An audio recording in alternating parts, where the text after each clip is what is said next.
To understand geopolitics, you must have the freedom to be honest. The More Freedom Foundation podcast.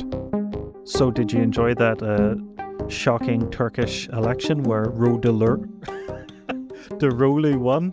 Kılıçdaroğlu, big victory, yeah? Kılıçdaroğlu, yes. That'd be nice to live in that. Nice to live in that world. Maybe we are living in that world. That'd be. Maybe we are. That'd be pretty but great. We just don't know it yet. Yeah, that'd be pretty great. Well, it's now over a week later, and I assume that it didn't quite happen that way. There is something I am happy about, though. Okay. I am pleased that we're now doing these chats in audio and video. Yes. This is very exciting. Because we want people to keep listening on Spotify, Apple, Google, and all other podcast places, we upload the conversations on Monday. But then for those who are more, visually entertained, we have now put together a new subsidiary YouTube channel, Even More Freedom. This was voted on by the YouTube audience. It is Even More Freedom, and on Wednesdays you get the Monday conversation with Rory and I's smiling faces. So it's I'm very excited about that. It's kind of fun. Those things tend to do well on the YouTube, but folks had been asking for the ability to watch these conversations on YouTube, and we now have that. That YouTube channel is Even More Freedom, and you should definitely subscribe there, whether or not you actually want to see our faces, because just love subscribers. Would you like to talk about something you don't love? Yes. Yeah. We have another depressing topic, prompted by some really great research put out by the Center for Economic and Policy Research, a Washington, D.C. think tank. They do seem to be a bit left-leaning, but these are serious folks. The organization has got a bunch of Nobel Prize-winning economists on their board, and what they came out with in May of 2023 is a report that we should all read, and very few will, called The Human Consequences of Economic Sanctions. And it's an incredibly important topic that we don't spend enough time paying attention to on this channel, and nobody pays any serious attention to. I feel like the only time that sanctions are discussed in the mainstream media in the United States is mostly to endorse them. To say, isn't it a great job? Isn't it a great thing? When they come up in politics, it's usually demands for more, longer, stronger sanctions. Well, there's a lot of fanfare about whatever sanctions are being applied to Russia aren't enough, or every country should be applying the same sanctions. Yes. It's all about, people aren't sanctioning enough. We're not sanctioning hard enough, rather than looking at this rather large diversifying set of sanctions that we've just hold on to. There's no political benefit in stopping sanctioning a place. So there's a lot of political cost. So these actions are kind of immortal, and they also don't work. Sadly. For the vast majority, according to this paper, what is it? It's analyzed 32 research papers, and out of 32, 30 said it had a negative effect on the poorest. Yes. So they don't, on the political level, they don't work. And as these folks have done exhaustive work putting together, they tend to be really, really terrible for the economies of the sanctioned places. But they do nothing to the political leadership, the people that we're nominally trying to change the behavior of. We've sanctioned North Korea for my entire adult life. We've sanctioned Iran for my entire life. We have sanctioned Cuba for the entirety, since my mother was a 10-year-old. She just celebrated her 73rd birthday. And they don't work. They do not make governments change. They do not change behavior. So, Rob, what are economic sanctions? So sanctions are a tremendously diverse set of things. I tend to divide them up into sort of run-of-the-mill sanctions that I don't particularly care about and don't complain about too much. Though these folks do make a strong case that even those sanctions just sort of okay, this government official who's responsible for brutalizing Uyghurs in Xinjiang, his accounts are frozen. Even those sorts of sanctions actually do have an impact on the broader populations.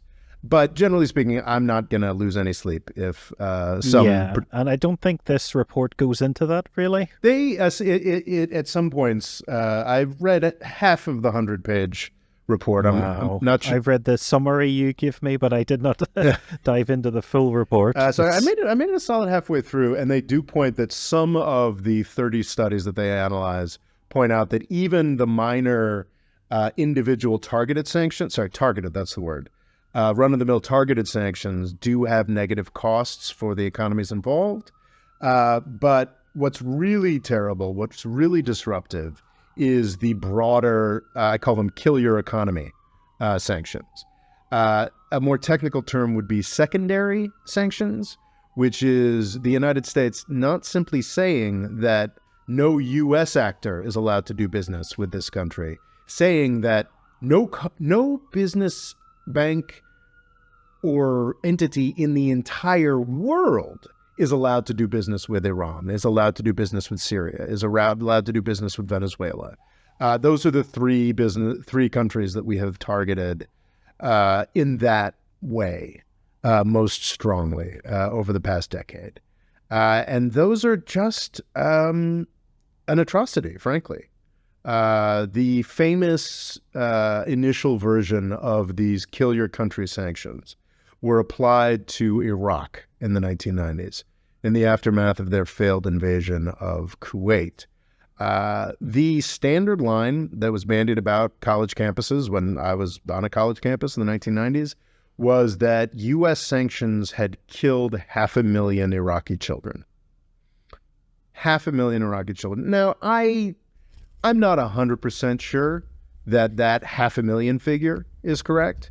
Maybe it was only 200,000 Iraqi children murdered by U.S. sanctions. Regardless, I don't think that's much better. And the U.S. has certainly never apologized for that. In 1996, there was enough international outcry over what was being done to Iraq and the Iraqi population that a oil for food program was initialized, essentially forced on the United States back when there were fewer things going on in the international arena. The oil for food program was almost exclusively covered in the United States around violations of it. Oh, no, Saddam Hussein's getting something he shouldn't get under this. But I do think it is worthwhile and talks about, I think it's interesting that back in the 90s, there was actually some pushback against this war crime that the United States was committing against Iraq, this humanitarian disaster. And that the United States acquiesced in actually taking some steps to lessen that. Unfortunately, that doesn't appear to exist anymore. That pressure on the United States. One of the darkest moments in this report, which is a 100-page report. We'll link it in the various descriptions. It's very, very worth reading. It's very thorough. One of the darkest moments is reminding me of something. When the Biden administration came to power, it acknowledged that the Trump administration specifically had been overusing the sanction weapon and that there had to be some kind of examination. So an exhaustive research and was done into our sanctions policies, and a comprehensive report was released. That report was 7 pages long. This report is 100 pages long, and it really only deals with 3 countries. It's focused on Iran, Venezuela, and Afghanistan. The entire a U.S. sanctions program merited about 7 pages of introspection from the Biden administration. So this is a bipartisan policy of starving some of the poorest countries in the world to death.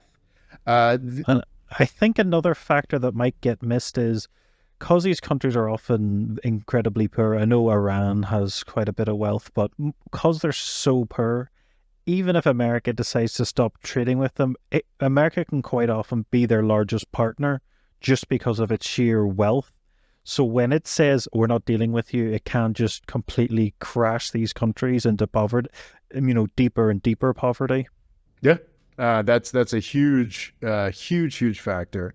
What's also gets off topic a little bit, but I was surprised in this report to learn that it was a very similar dynamic with Iran and with Afghanistan because of the United States' central position in the world financial system.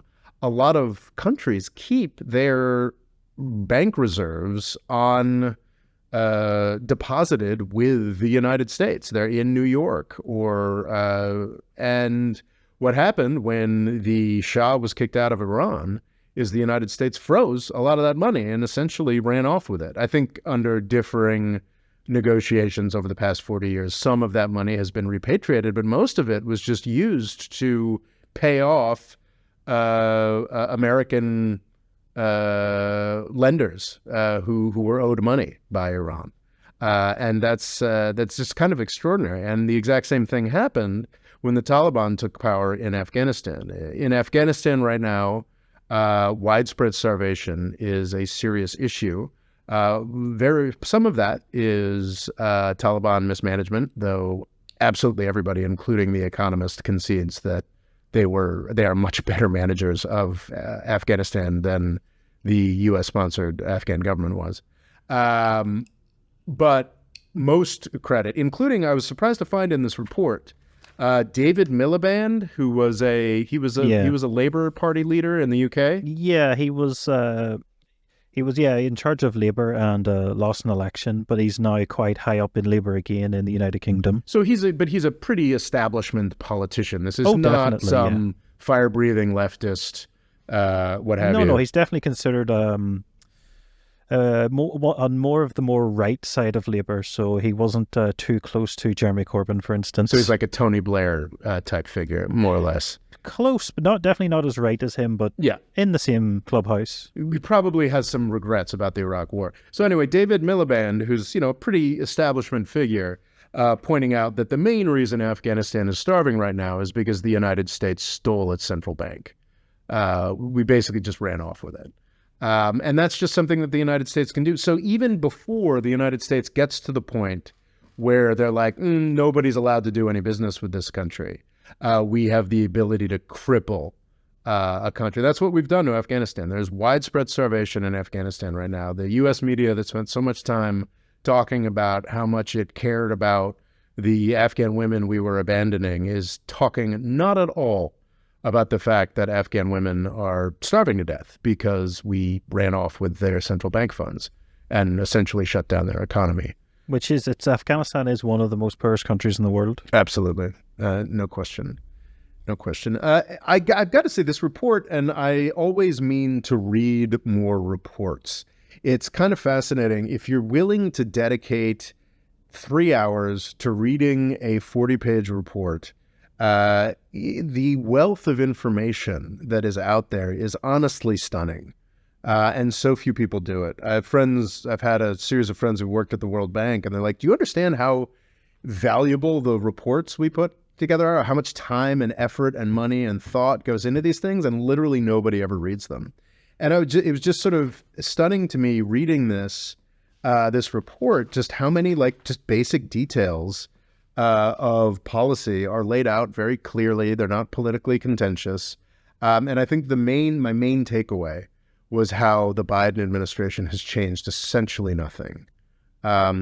Its Iran sanctions policy is the exact same maximum pressure policy that the Trump administration was operating. I think there's a lot. To be clear, I think that's an atrocity. That is an insanity and an inanity. Makes no sense. But there are political reasons why Biden's administration are just as in hoc to the U.S. military-industrial complex as the Republicans are. But the Venezuela thing is particularly inexplicable. Like, we're still, on some level, pretending that the government of Venezuela is not the government of Venezuela. And as this report lays out, like, if we are pretending that the government of Venezuela is not the government of Venezuela, then nobody can do business with the government of Venezuela, nobody in the United States. And because the United States and its banking system is so influential, nobody can really do business with the Venezuelan government. But then also, I know there's like companies can then get scared if they're seen dealing with Venezuela, that then America will, sanction them at some point down the road. So quite often, just everyone avoids them. Exactly. And this was actually really clarifying for me. There's a great graphic on Venezuela oil production that talks about the way that U.S. sanctions have essentially destroyed Venezuela oil production. To be clear, and I put this in videos before that I now feel like I may need to correct, the Venezuelan government did itself no favors. What it did to its state oil company was pretty dramatic and pretty disastrous. To some extent, this was self-inflicted. But what I did not quite understand, because I was thinking in terms of the 2019 sanctions that the Trump administration put in place, but actually the U.S. imposed financial sanctions 2 years prior. So I was blaming the Venezuelan oil industry for the fall of the Venezuelan oil production from, say, 2.4 million barrels a day all the way down to 1 million barrels a day. But actually, no, it only was responsible for the fall from like 2.4 to like 1.9. And the rest of it from like 1.9 all the way down to mostly zero by 2020 was entirely U.S. sanctions. And the cost of that has just been incredibly brutal, as this report lays out. Because Venezuela has the largest oil reserves, but they're incredibly low quality. Yes. So there's a lot of reasons why that doesn't quite manage. So Venezuela's food imports. That's one. Just the incredible plummet in their food imports. Keep in mind that whenever sanctions are laid out, this is an aftermath of the 1990s Iraq experience, the U.S. government is incredibly careful to point out, oh, no, there's all these humanitarian exceptions. There's all those, we definitely let food and medicine in. We promise, for sure. That's what's happening.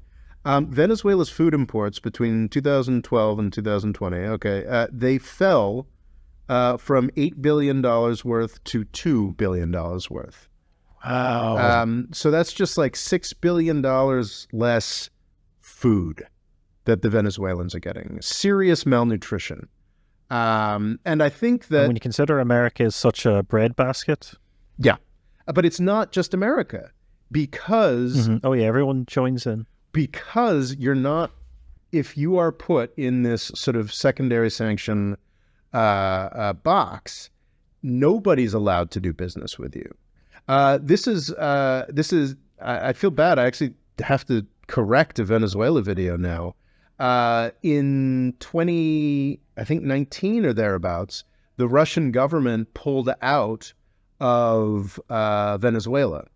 Because at that point they were sort of the main intermediary for a lot of Venezuela's oil production.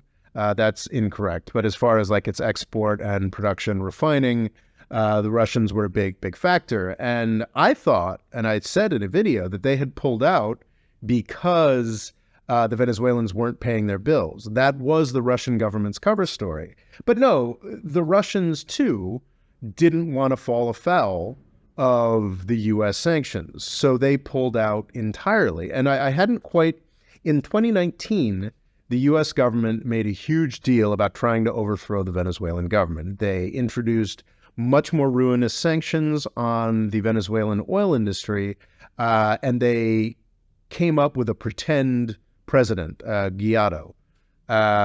Who looked a bit like Obama. Yeah. And I had completely neglected that in August 2017, a full 2 years prior, the U.S. had imposed financial sanctions, which essentially made it impossible for Venezuela to work with anybody in a banking capacity. So this catastrophic situation, I remember Nikki Haley down on the border, the Venezuela-Colombian border, talking about how horrible it was, the mass starvation that the ruinous Venezuelans had put together. That was 2 years, no, that was a year and a half after the United States had already put financial sanctions on Venezuela. So the incredible, ruinous, horrific humanitarian catastrophe that we talked about was largely created by U.S. sanctions. Is this because they nationalized their oil company? No. Their oil company had been nationalized since the 1970s.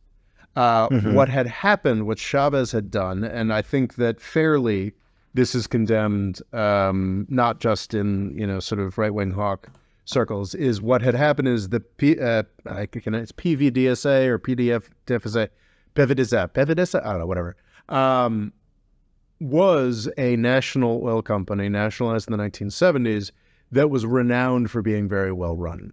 It was renowned for doing a pretty great job. What happened was Chavez and then Maduro following him packed it with all manner of cronies who didn't really know what they're doing. Famously, the Mexican oil industry seems to now largely be being run by old Venezuelan engineers because they're pretty good at their job, but they were not politically acceptable to the Chavez regime. So that had a really negative effect on the Venezuelan oil company that continues to be a problem.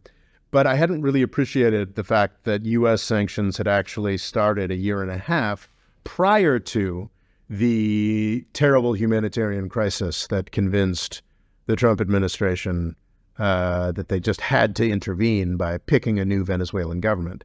And to be clear, that failed. That failed miserably. Juan Guaido is a international joke. I'm not sure to what extent Biden has backed off. Actually, yes, I know that to a significant extent, the Biden administration has backed off the Venezuela issue because they want to let Europe purchase oil. But I think that's a really key indicator of how powerful these U.S. sanctions are, is that in the beginning or mid-2022, because of concerns about the European oil and gas market, the United States decided to give Europe permission to buy oil from Venezuela. And that, I think it's unacknowledged the extent to which that's how U.S. sanctions work. The U.S. has to give permission for anybody to do anything. The second largest economic bloc in the world? Yes. This also came up during the Turkey-Syria earthquake. The horrific earthquake on the Turkey-Syria border that involved 60,000 casualties, a lot of them in Syria. The U.S. government had to, and did so after everyone had died, after there was no longer a possibility of digging anybody out. But about 2 weeks later, the U.S. government did issue a 6-month waiver for people to give humanitarian aid to Syria. That's how sweeping these sanctions are, that nobody was allowed to help out in Syria until nobody in the world was allowed to help out in Syria until the United States said, okay, you can help them dig up from this earthquake a little bit. And that ends basic help. And that ends in August, by the way. Then that's over. And Syria goes back to a place no help from the outside world at all. Yeah, exactly. And I think that's also really illustrative, because they talk about smart sanctions. as opposed to those terrible dumb sanctions that killed 500,000 Iraqi children in the 90s. There's always humanitarian exemptions, but it became clear, and the U.S. government acknowledged that the world needed further exemptions to do humanitarian stuff in Syria. So it's essentially BS. Like, there are no humanitarian exemptions. There are legal humanitarian exemptions if you're willing to get involved in whatever court process is necessary to prove to everybody, this is not a court process that exists, that you are not violating sanctions. So the pernicious way that this works, and it works everywhere, whether you're a food provider, whether you are a medicine provider, whether you are a bank providing the basic finance necessary for a country to function, is that no matter how many humanitarian exemptions are put in place officially by the U.S. government, you refuse to do any business with anybody in Iran. You'll note that on most, I don't know if you ever tried to do this on any kind of server, any kind of popular tool on the internet or something like that. I have been in a position where I was like, oh, I'd love to advertise some of these videos I've made in Iran. Iran is simply not on the list. It's not a country. Funny that. Yeah, try it out sometime. Like, wow. You can't engage with any service in the world electronically. There are exceptions, of course. I take it this would include obvious money transfer apps? Yes. It's incredibly difficult to get money to people in Iran. That's one of the very few applications. Use cases for crypto? For crypto, yeah. It's sort of like Iran, the Palestinians, the North Koreans, and a few other Syrians, a few other places.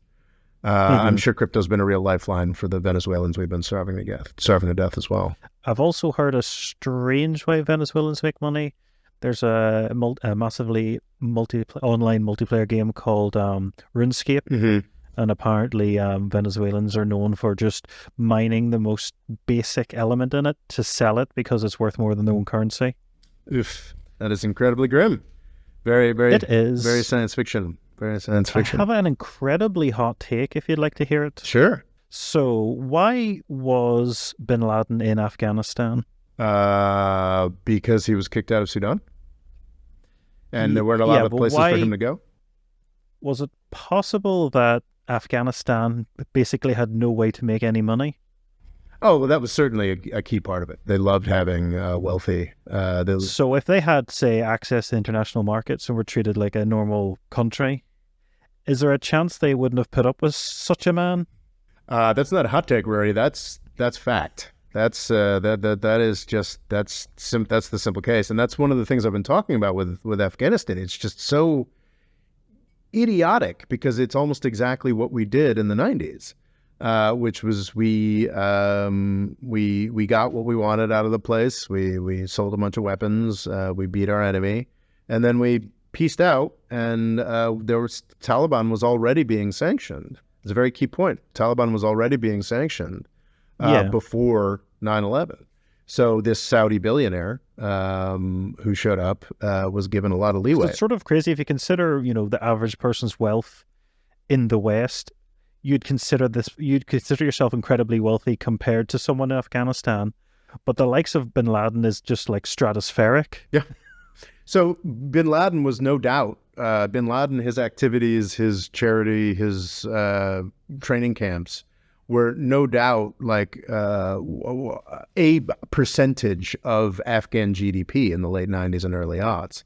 And the reason behind that is because the U.S. government had sliced them out of any financial participation. We are now slicing Afghanistan and the Taliban out of any world financial participation. We are recreating the situation that turned Afghanistan into a terrorist haven. It never works. Like North Korea is still North Korea. Cuba's still Cuba. Yeah. Iran's still Iran. It's nothing. It just makes us feel good and starves children to death. That's the main function. Because I remember reading in the report terms like for Iran, which I've said before is kind of middle classly wealthy for world rankings. the medicine isn't is being sanctioned. So it talked things about like stunting growth in females. Other horrible, just well, it kind of goes too far into it to the point it's very depressing. But just a lot of basic medicines just don't get there because sanctions. Yeah.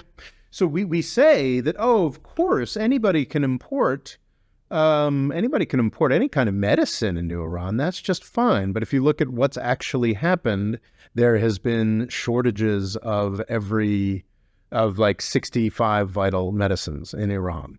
I can't remember what the exact figure is from the report. In Venezuela, it's like, oh, well, well, the problems in Iran or Venezuela are serious because of such poor management by these communists or these mullahs or these no, like it's incredibly. I mean, it is a horror show, but it's also just profoundly petty and sad. It's like a high school bully being like, "Oh, stop hitting yourself," forcing.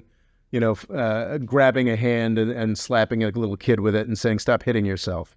It's evil, frankly. It is these sanctions. It reminds me a lot of what happened Gaddafi. I'm sure a lot of people high-fived in high-end parts of NATO when he was killed, but it's just destroyed that country. How many millions of women or hundreds of thousands are being trafficked? All because it was just nice to kill that guy because you didn't like him. Because Kim Jong-un, he seems to be having quite a happy life. Do you know what I mean? The sanctions don't hurt the people they're designed to hurt. They just destroy the lives of the poorest in that country. The report is careful to put this, saying this is just one of the reports we viewed.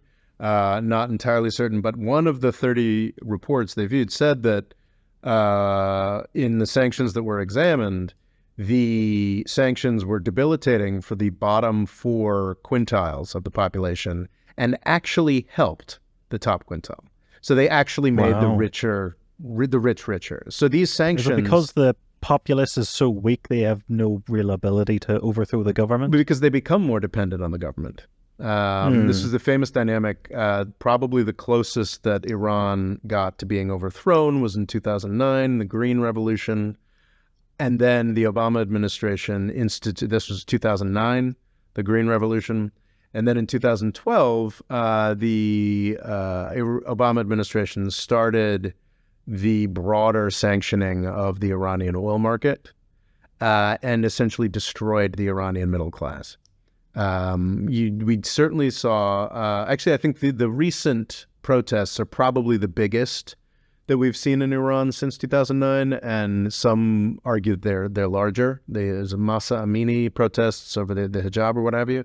But the middle class that generally tends to bring about real change in a country has been absolutely debilitated.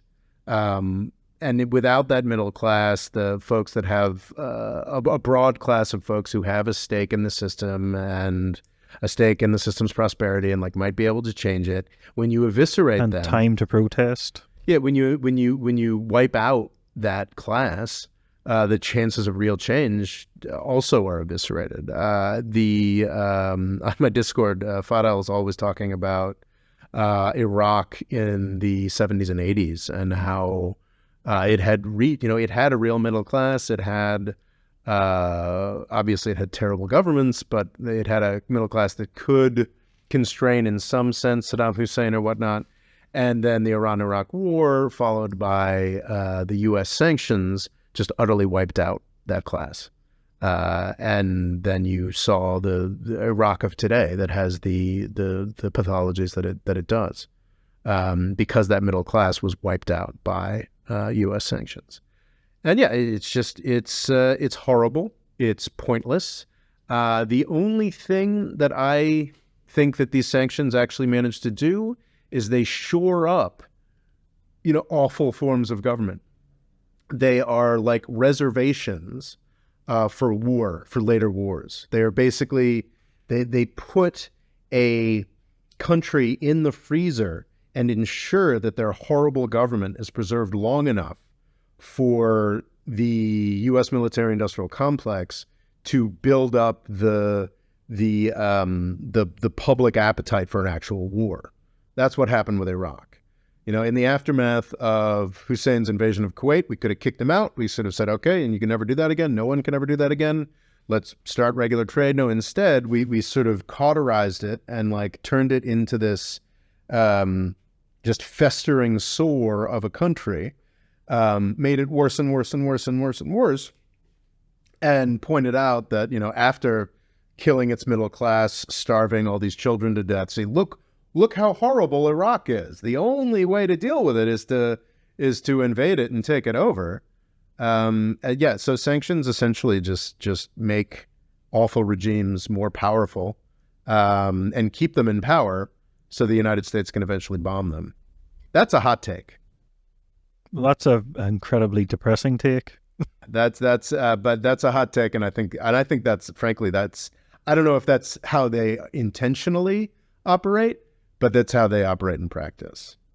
Do you think it's a way of helping neighboring countries? Is this like America's doing a favor to neighboring countries, or is it just all around terrible? Like, who benefits truly from this? Generally, apart from the American industrial complex? I think the old Colombian government was probably on board with our sanctioning of Venezuela to some degree, and that maybe have something to do with why Colombia has just they have a huge refugee influx from Venezuela. Well, I was going to say, but that Trump-friendly Colombian government was replaced by the first left-wing government in 50 years. So maybe the Colombian public is not so happy with the idea of sanctioning Venezuela, because I'm pretty sure Gustavo Petro, the relatively new left-wing president of Colombia, is not a big fan of U.S. sanctions on Venezuela.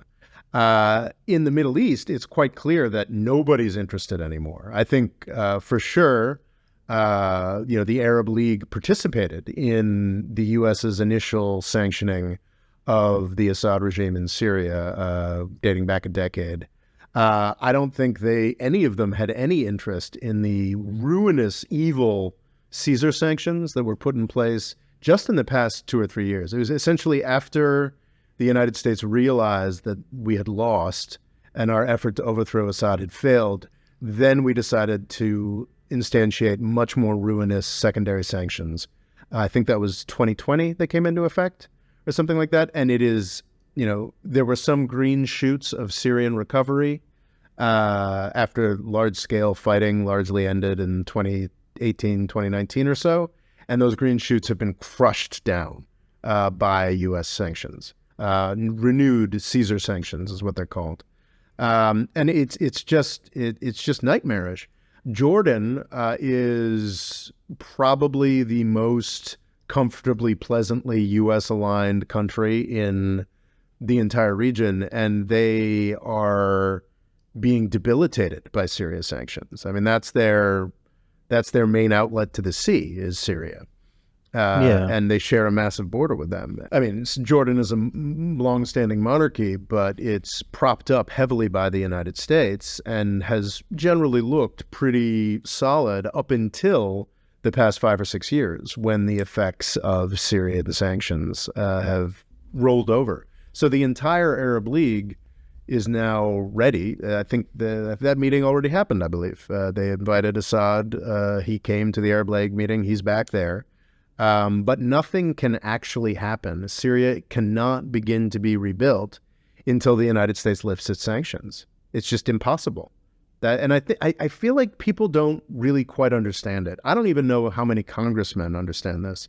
When we sanction a country, we are not just saying that the U.S. won't have anything to do with them.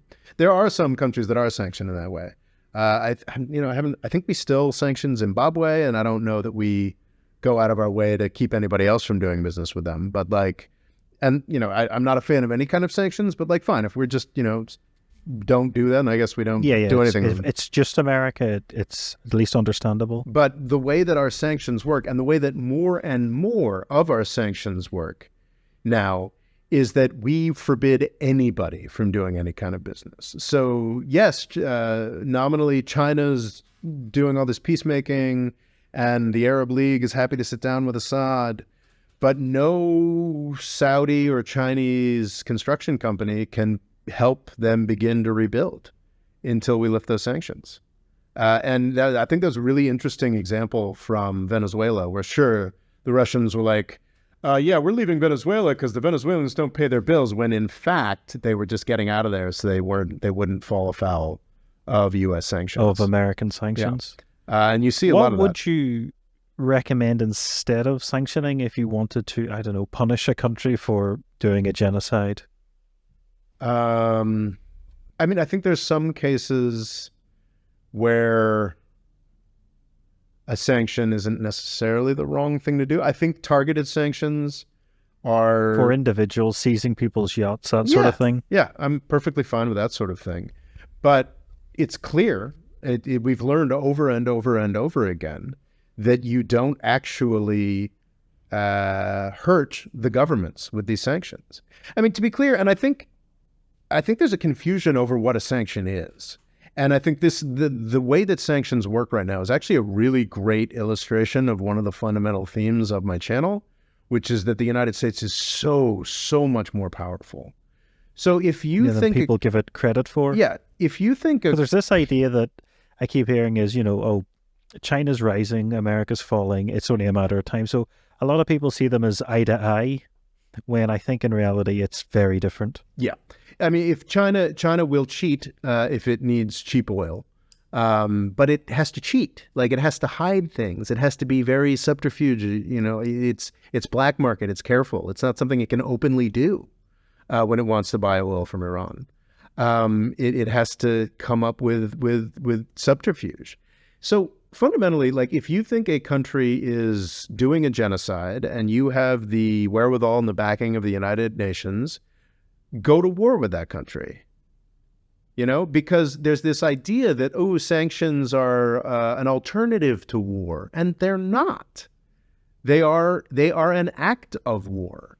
The British Empire, when it wanted... They often kill more people than if you had have went to war with them. Yeah, there was this, I underlined, it was in this report, there was this insane thing, I can't remember what it was, that basically said the effects of U.S. sanctions are in general, I'm not sure how strongly they endorse this, but one of the reports said that the effects of U.S. sanctions have a significantly worse effect on life expectancies in given countries than a civil war. Wow. U.S. sanctions are worse for certain targeted countries than a civil war. They are acts of war. They are starvation. They are the murder of children. And they seem to target children particularly more so than a war. Yeah. Yeah, because that's when scarcity becomes an issue. It's the children that are more vulnerable and die more quickly. So it's obviously... you have to make choices, even as the United States. Who are we going to go actually physically go to war against, bomb, invade, what have you? But there's this false idea that, there's the easy choice. We'll just sanction them. And it doesn't, it's part of that pretend world that most U.S. policymakers live in, where we are not, in fact, in charge of the world, where, there is no world government. It's just this sort of thing that we're doing to show that we think you're a bad guy. It's like, no, it is an act of war. It is the starvation and murder of the poorest people in a given country.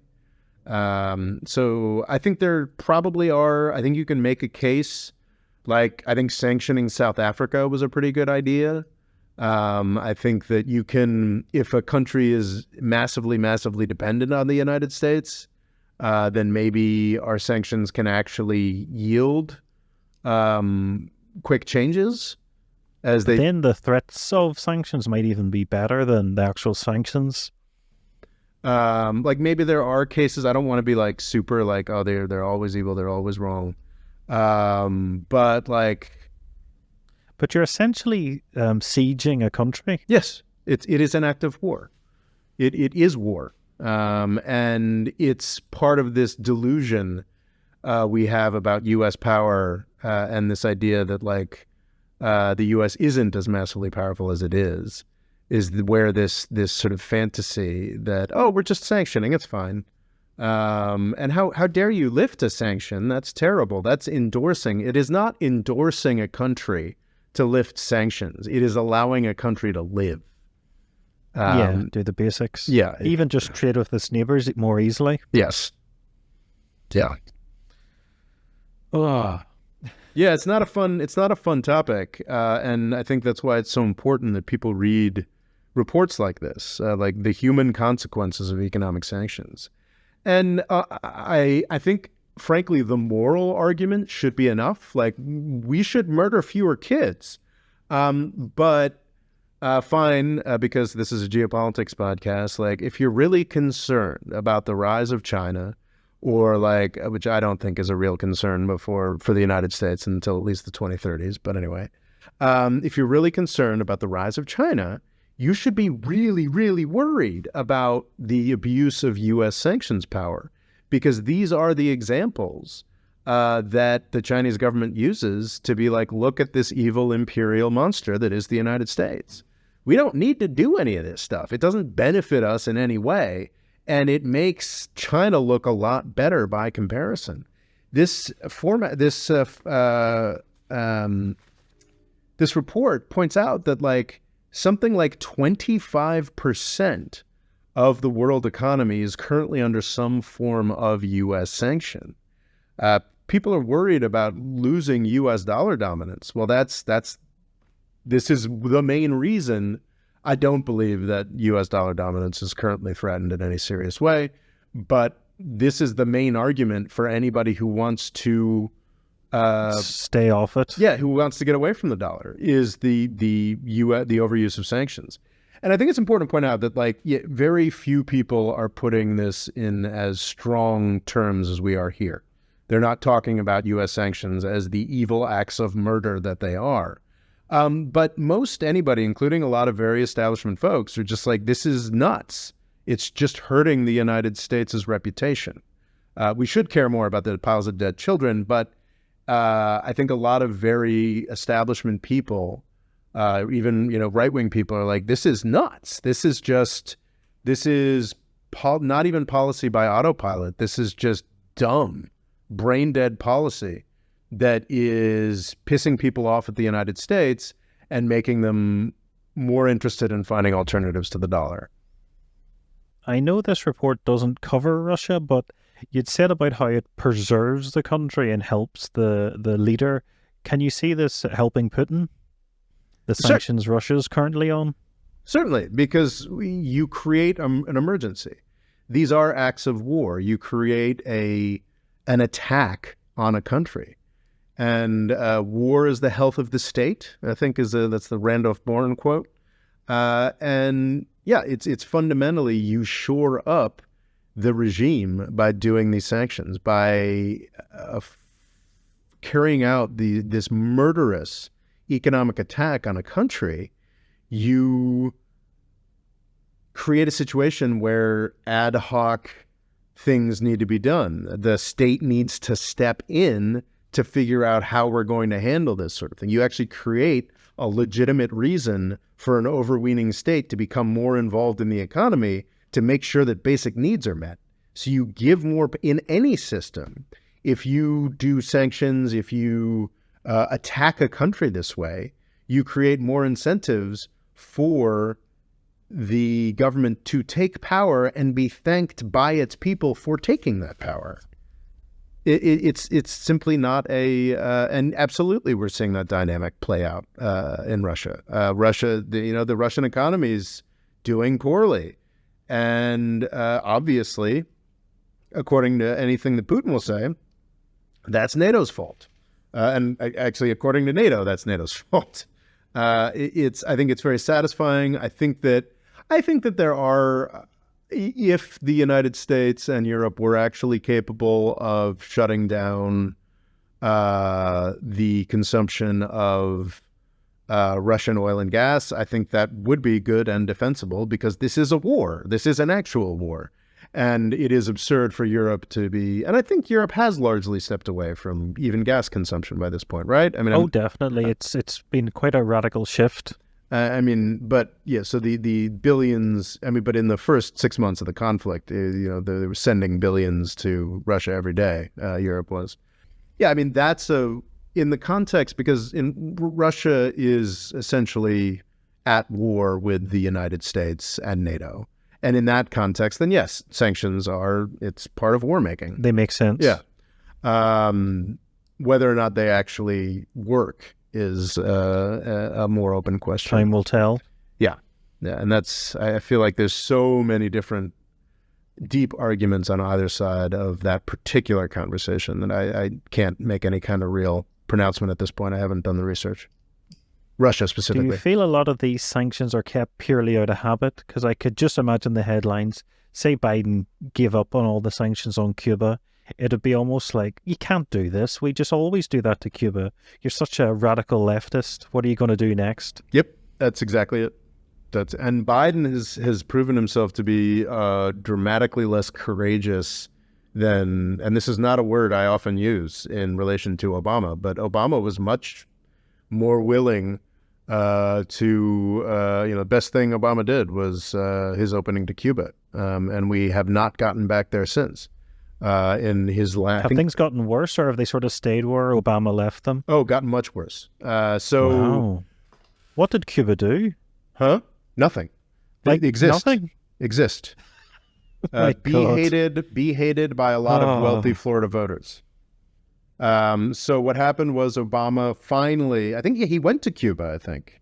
Yeah, I remember it. Yeah, he went to Cuba. There was not and that's the crazy thing is there were still, under Obama, there were still plenty of sanctions on Cuba. Like, it was like, we can buy cigars now. Yeah, never normalize. I know sanctions are now the new normal, but yeah, like they were never treated like Jamaica is, say. But I think he might have, maybe he just opened a consulate, like he didn't open an embassy or something, or I don't recall the exact details, but it was like a real concrete easing up on Cuba, and it was freaking great. And everybody, and it was one of the only things Obama did that I was uncritically yes, that's amazing. Thank you. That's awesome. I made a video saying so at the time.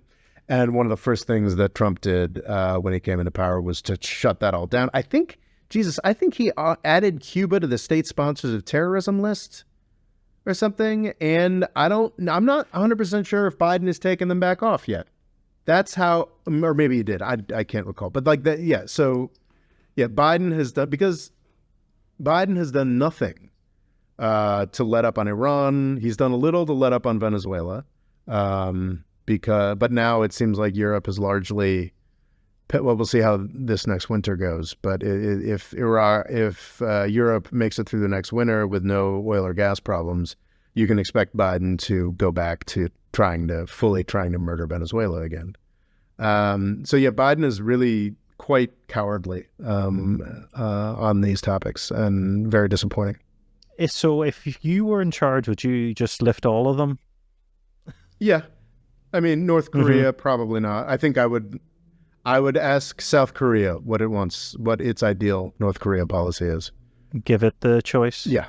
Slowly easing legislation might be better as opposed to just floodgates? Syria and Venezuela, 100% lifted. Certainly the Caesar sanctions in Syria should be lifted outright. Personal sanctions against Syria, Assad, and other regime figures, fine, obviously. But all sanctions on Venezuela, that country poses us no threat, and we are just murdering that country for funsies, for Florida politics, which is absolutely reprehensible. But Syria, yeah, obviously some regime sanctions should remain. Iran, it's part of a negotiation. It is a real concern as Europeans, nuclear proliferation is a real concern. So it's worsened its likelihood of getting a nuclear weapon?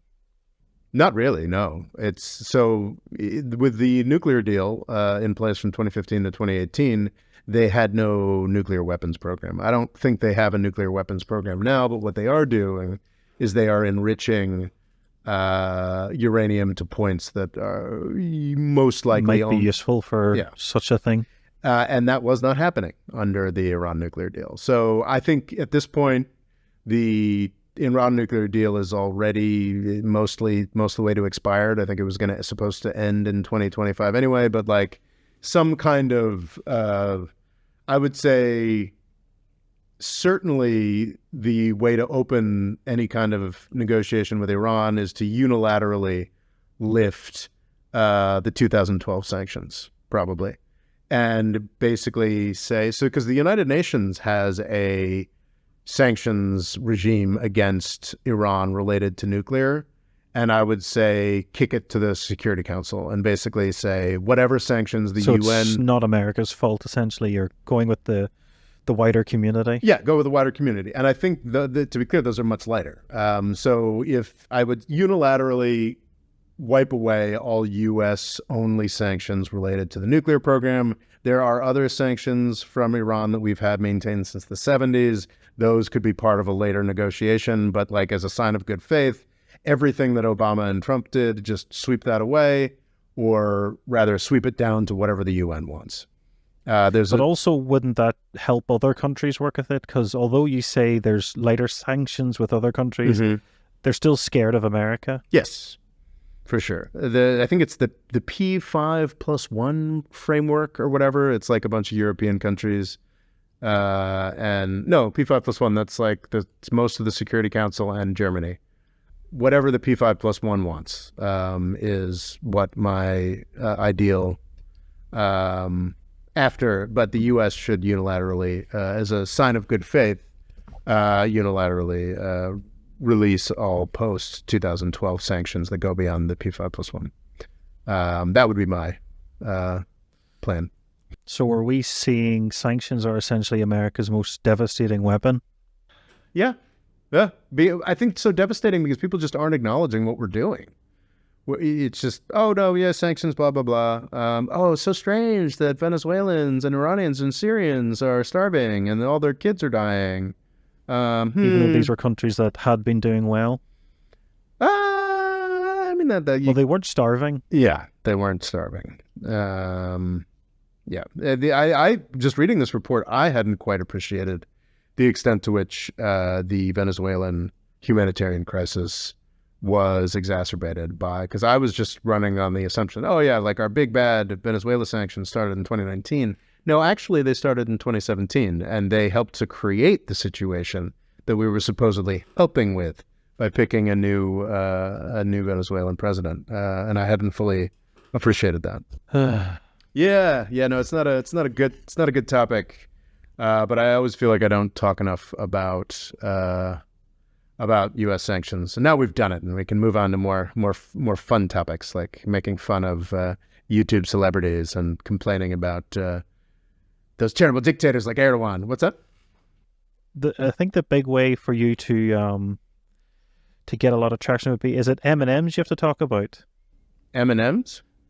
There was big controversy with, apparently they changed one of their mascots. Oh. It wasn't a female M&M anymore. Oh, that was something to do with Tucker Carlson, right? Was very excited about it, so I think that's what's really important. That's true. That's the stuff that the public demands. I'll have to look into the M&M. An advertising campaign that most people didn't know existed. And there's something going on with Budweiser too, right? They are. Yes, they had a transgendered person in an ad.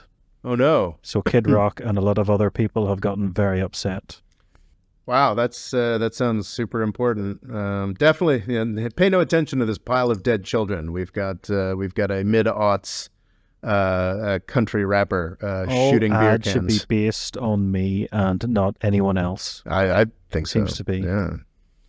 I think with this AI, they could do that. You could be in every ad that you watch. Oh wow, what a delight!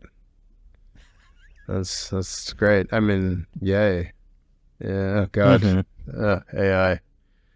How about AI for sanctions? Oh, God. That just made me that made me nauseous a little bit. But we must put an AI angle on this. It's already a testament. The way that sanctions work is just a testament to how little attention is paid to the policy tools that we already have. It's frankly, it's this Holocaust that's ongoing that most people are most people who follow these events are vaguely aware of, but just don't choose to talk about much because they know there's no audience for it. So, and it's pretty grim. Well, we'll catch you next time on the More Freedom Foundation podcast. I mean, please come back after that. Jeez. What a great start to being visual. Yeah. Anyway, thanks, folks. The More Freedom Foundation is also available on YouTube and TikTok. Rob's Twitter is RobOLaw, and he's also written a book called Avoiding the British Empire, What It Was and How the US Can Do Better. And music provided by Kevin MacLeod.